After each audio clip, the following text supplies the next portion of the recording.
Surprise! I'm alive! Yeah, it's been a while since you have seen me in anything new. Sorry, I got no excuse, but hopefully you'll see some stuff soon. I don't want to promise anything because I don't want to have to break it. But while we're here, let's talk about the Great and Powerful Oz. And I gotta say, I really liked this movie.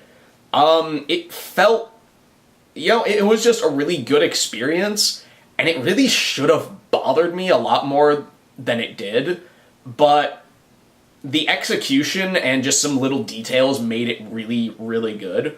But anyway, so the story. This is the story of the Wizard of Oz. Not the movie, like the actual wizard, the man behind the curtain.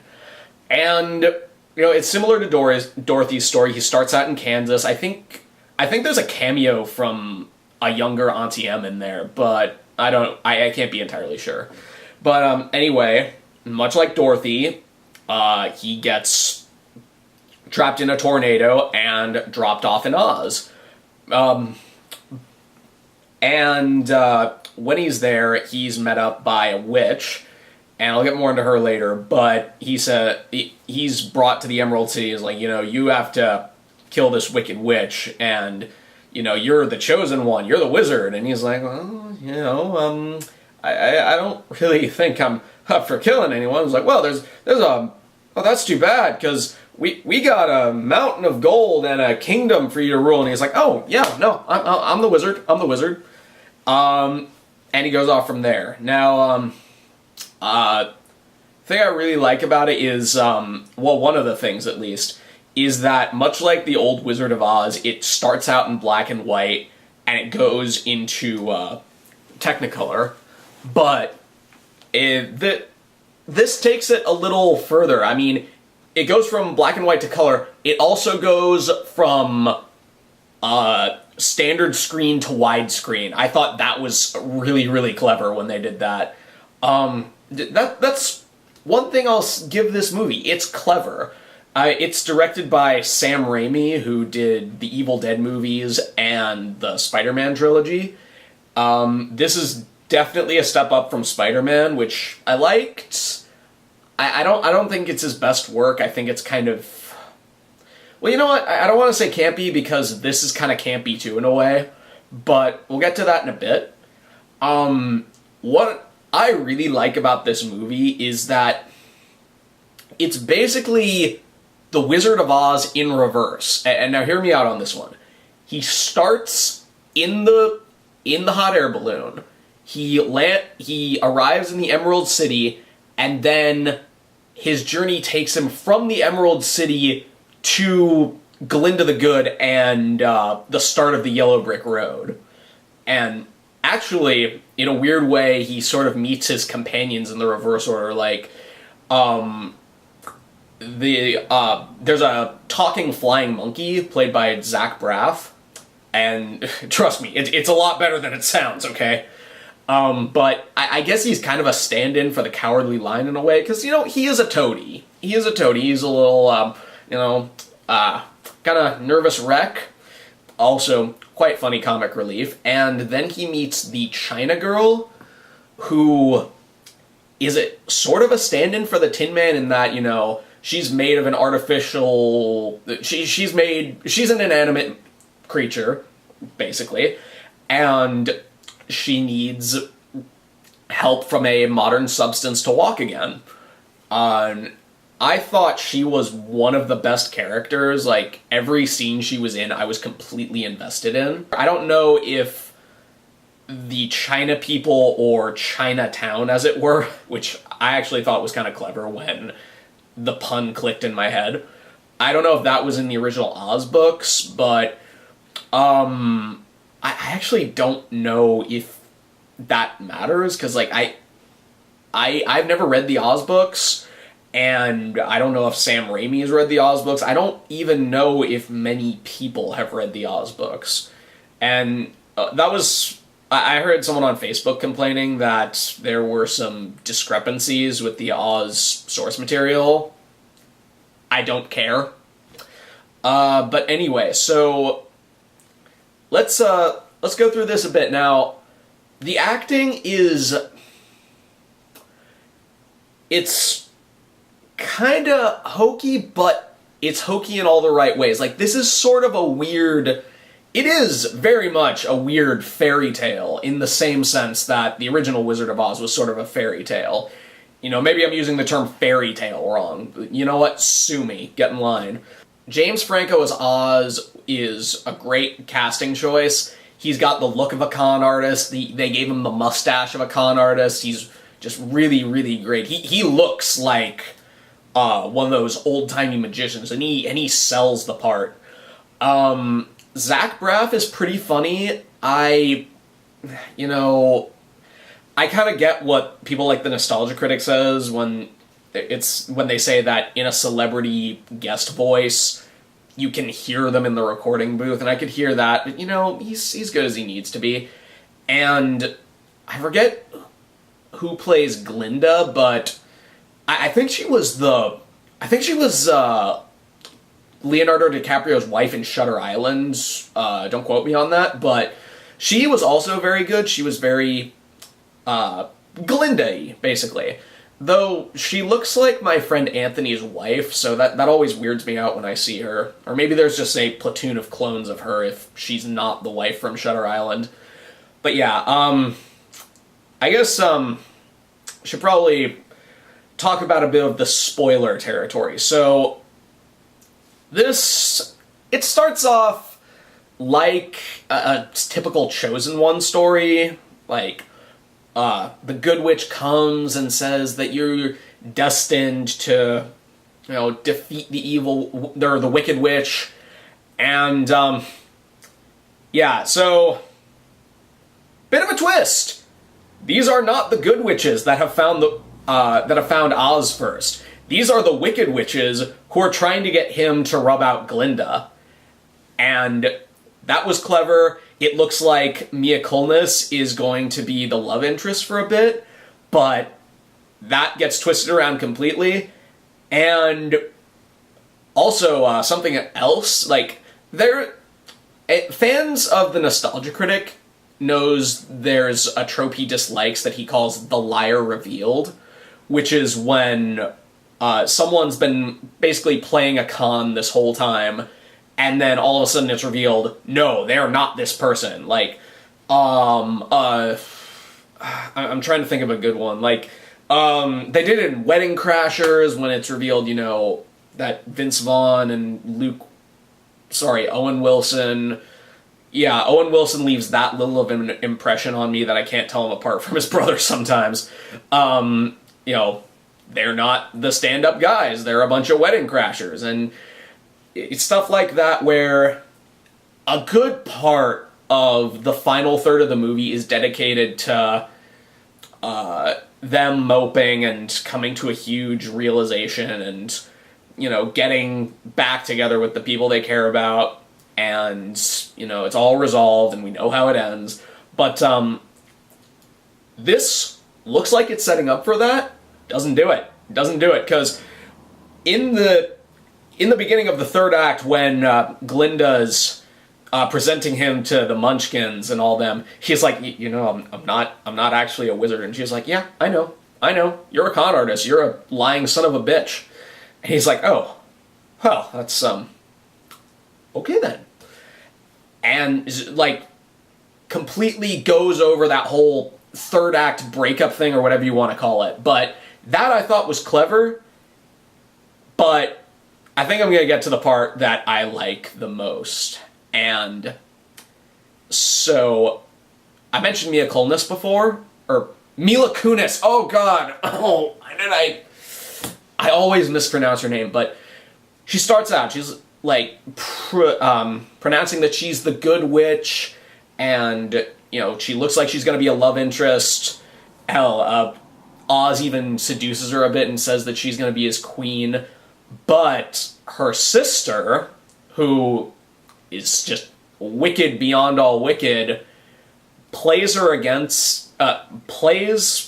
with her sister a bit, and says, no, he was lying to you this whole time, and, manipulates her, and through a bit of magic shenanery, Mila Kunis becomes the Wicked Witch of the West. And the other Wicked Witch may, in this movie, may have been a bit more subtle, but just, first of all, the makeup on her is amazing. You can't even recognize her. Well, okay, you can recognize her a bit, but, you know, she's got the nose, and that's good. But this is just a role that it looks like she was having so much fun with. I wouldn't be surprised if she, in an interview, she said that it's always been her dream to play the Wicked Witch, because, you know, that it looked like that this was a dream part for her, and she was just going all out. She did the cackling laugh, and the broom, and the oh man, like, the voice, just, oh god, I loved it. But, yeah, that was great. I like the fact that there are more black munchkins now, or are more, ethnically diverse munchkins. It's a more ethnically diverse Oz now, which sorry, I've been sick for a few weeks. You know, which is good. We can't exactly have the casting attitudes of the 1930s, because, you know, that's what happened in The Last Airbender, you know, give or take a few details, and that sucked the chrome off of a 57 Chevy bumper. And quite honestly, it's hard to really illustrate how this movie is really good. I have to compare it to a completely shitty movie, like the Tim Burton Alice in Wonderland, which was a complete piece of shit. I never, ever understood why people liked it. I like to think humans are smart. Maybe they're not, and, oh god. Oh god, that movie was boring. And all the people who were saying, like, oh, Alice is a strong person, this is a feminist film. No, it's not. It's not, and it has never been, so you either need to stop lying to yourself or tear up your feminist card. But, okay, apart from that, or moving on from that, Alice in Wonderland looked very dull. Like, there wasn't a lot of wonder in Wonderland, and I know some people were saying that was the thing, but it doesn't work. Like, I mean, come on, especially with someone like Tim Burton, who has made visually interesting stuff before, but Wonderland looks fantastic. I mean, this is what an update to an old story should be like. I mean, take the stuff that captured, you know, the wonder that it gave the audience when it first came out, and you give it to us in a modern, give it to us in a way that modern audiences can appreciate. Like, when he first gets into Wonderland and you first see color, the colors are vibrant, the designs are great. I mean, when there's some water falling off of some leaves and hitting the lily pads on this river that he's floating down in a hot air balloon, just see the movie, okay? But, you know, the lily pads are making these, like, chime noises, and that's good. That's, like, you gotta get that creativity in fantasy lands like Oz. But, with that said, for the wonder that it gave us, it also freaked the living hell out of people. I mean, my dad, he tells me this story that he was afraid of the flying monkeys in Wizard of Oz. If you're afraid of those, I mean, if you've seen the movie, you probably crapped your pants at the new monkeys, because they are freaky. I mean, they are mean. And they even brought the guards back and went, oh. But, they do a little bit of a simpler version of that. They go, boom, boom, boom. It's like, well, okay, you know, I guess Ryo-Oki would be a little silly. I don't know how else to... Okay, yeah. So, another thing that is better than, you know, the god-awful Alice in Wonderland movie is that this, in a weird way, this is a female empowering film. Okay, not entirely, because there were moments. Let me explain where I'm coming from.